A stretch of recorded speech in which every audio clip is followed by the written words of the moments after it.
The European Union has never experienced such a deep crisis as it is experiencing now, and I would not like Slovakia to be running around in this crisis within the European Union like a wounded doe and could become a victim of significant shifts that are happening in Europe, that may occur.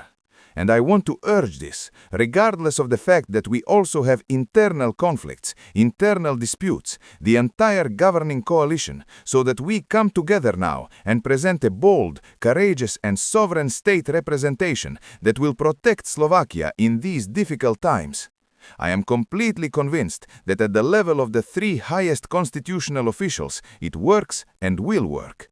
Because when it comes to the future of Slovakia, the vision, where our future is, which is the EU, we are in agreement on this, and there will be no compromises or deviations from this agreement.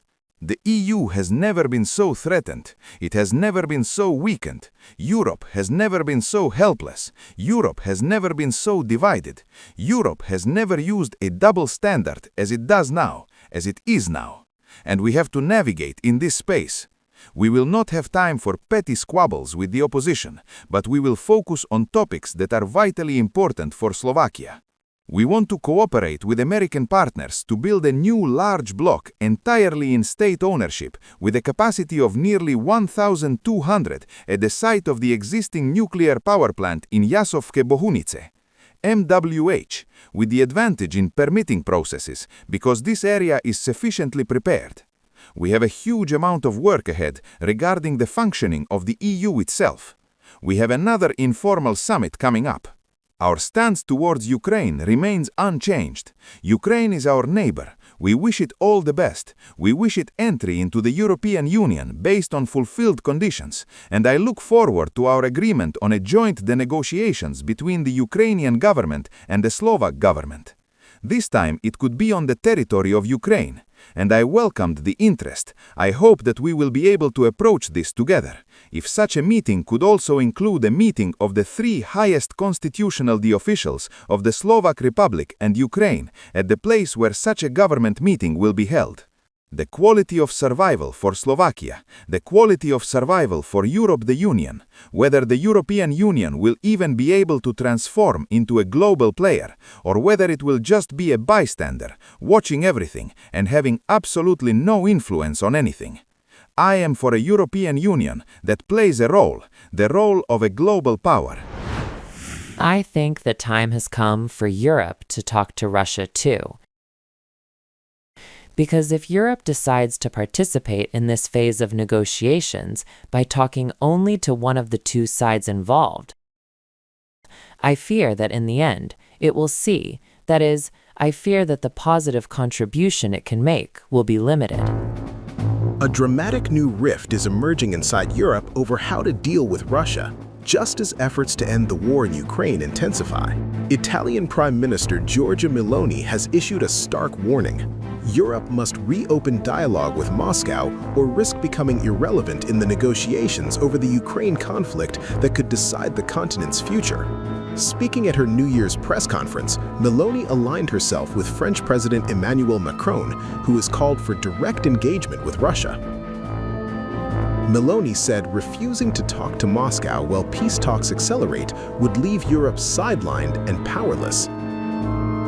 Behind the scenes, negotiations to end the nearly 4-year conflict have accelerated since November, but Russia has yet to signal any real willingness to compromise. Moscow has given no public indication it would accept Western-backed security guarantees for Ukraine, including the possible deployment of foreign troops on Ukrainian soil.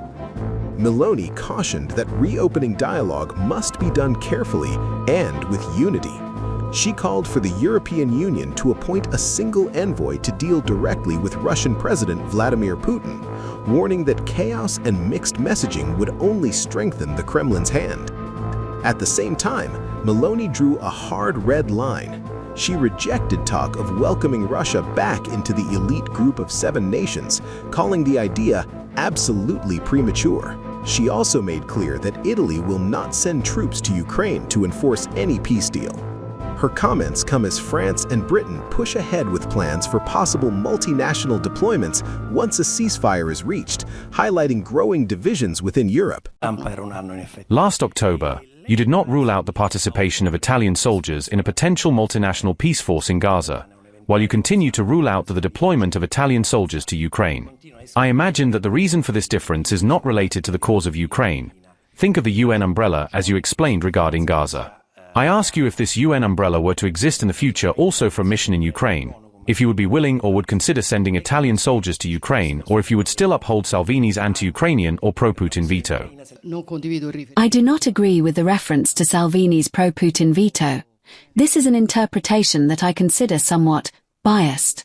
I have already said on various occasions, and I take this opportunity to tell you as well, that the debates happening within the majority, particularly on this issue of Russia and Ukraine, are debates that happen between pro-Russians and pro-Ukrainians, between pro-Americans or pro-whatever. This whole thing about being pro, as you know. I have always thought that strings are for puppets and that politicians do not have strings and therefore tend to, if they are serious they should, not be followers of anything. It is a debate on how best to defend the national interest in my opinion, and you know that there is a very significant, perhaps majority, portion, let's say the truth, of the Italian public opinion that believes it would be easier to defend the national interest by, let's say, taking a step back, clearly thinking that this could distance the war. I think that the thing that distances the war is standing alongside Ukraine. But the debate is about the methods with which peace is ensured. The national interest is ensured, and I repeat, in short, there are many who think differently from me. I have always said the only way to guarantee peace is deterrence, deterrence, deterrence. Recently, I looked it up, and I was very fascinated. The word deterrence comes from Latin, deviates from terrori, to frighten. So, what is the concept of deterrence?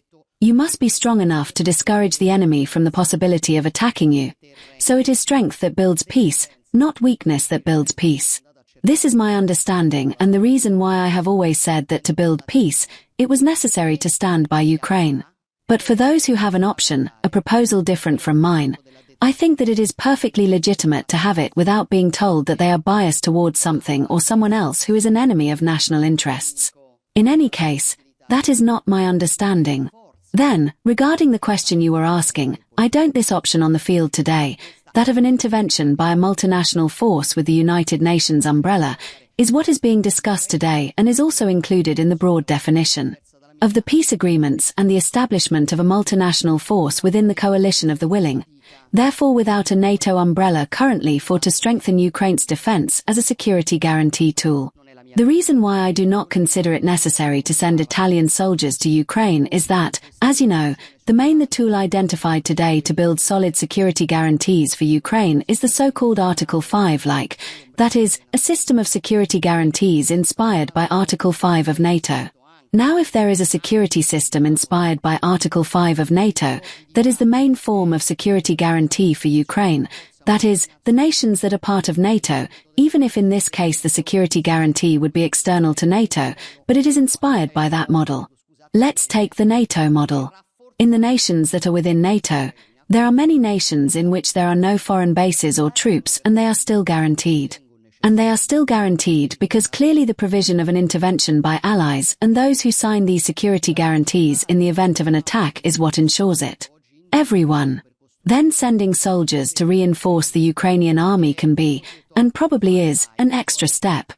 In fact, I do not contest the nations that want to do it, but I do not consider it necessary. From Italy, after which it seemed to me that there was almost unanimity in Parliament on not sending Italian troops to Ukraine. Now I read that instead they are beginning to have different positions from members of the Democratic Party. If the position has changed, a motion is presented in Parliament in this regard and the proposal is formalized, and I will tell you what I think about it. But as of today, I do not consider it necessary. Also because, look, how many troops should we send to Ukraine to be effective in terms of deterrence, facing an army that has about 1.5 million people in Russia?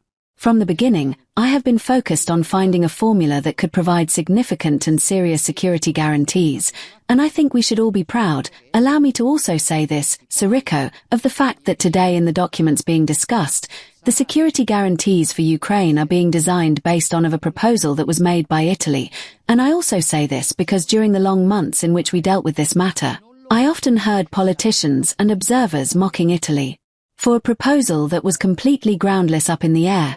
Che su questo ci fosse anche, diciamo, anche di rilievo della Lega hanno They have announced that they hope the decree with which Italy supports Ukraine annually does not get Parliament's approval. Regardless of how this will turn out, there will also have to be a vote, evidently perhaps on Article 5. Regardless of how this vote turns out, and I ask you, don't these positions risk weakening or worse, influencing your work in international forums? And then, if I may, Salvini has expressed hope that Italy will be the first country to build and rebuild the bridges with Russia. I ask you if you agree with this and if you also agree that Russia should rejoin the G8. Allora, guardi, Evidently it was not so groundless. Well, look, I clearly listened to all the evaluations that come from the majority. I have also read of someone hoping that the Ukraine aid decree would not receive the votes. I don't think it will go that way. And as I have already said, I would consider it a mistake. It particularly surprises me. Especially that it comes from a general, precisely for the reasoning I made earlier on the topic of deterrence. Soldiers are the first to understand how essential the armed forces are for building peace. Or are essential for building peace and not, let's say, simply for making war. After that, regarding Russia in the G8 and contacts with Putin, Salvini made a reflection on Italy's relations, just as Macron did, for example, on relations with Europe, in the sense that, and in this, let's say, beyond what Italian relations are, because we are in a context that also involves cooperation. On cooperation, the European Union, I think, however, that Macron is right on this. That is, I believe the time has come for Europe to also speak with Russia, because if Europe decides to be part of this phase of negotiations by speaking only to one of the two sides involved, I fear that in the end, it will see that the positive contribution it can make is limited. After that, though, where is the issue in this? The issue is who should do it, because if we made the mistake of deciding on one hand to reopen dialogues with Russia and on the other hand to proceed in a disorganized manner while doing so, we would be doing a favor to Putin, and the last thing I want to do in life is a favor to Putin. In life is a favor to Putin. We have had this problem since the beginning of the negotiations. There are many voices speaking, there are many formats that exist. It is the reason why I have always been in favor of the appointment of a special envoy for Europe. On the Ukrainian issue, that is, a person who would allow us to synthesize but to speak with one voice, this is the real issue that puts us in difficulty. After that, relations with Italy, Russia in the G7, what will happen in the future, we'll discuss this when we have a path to peace, that is, when we have peace, but I'll tell you more, we'll also talk about it based on what the conditions are under which peace is achieved. So for now, it seems absolutely premature to me. Today it would seem to me the entry of Russia into the G7, for example, is impossible. After that, these are all topics that will arise when and if there is a peace, and I repeat, also based on how it is achieved, under what conditions it is achieved.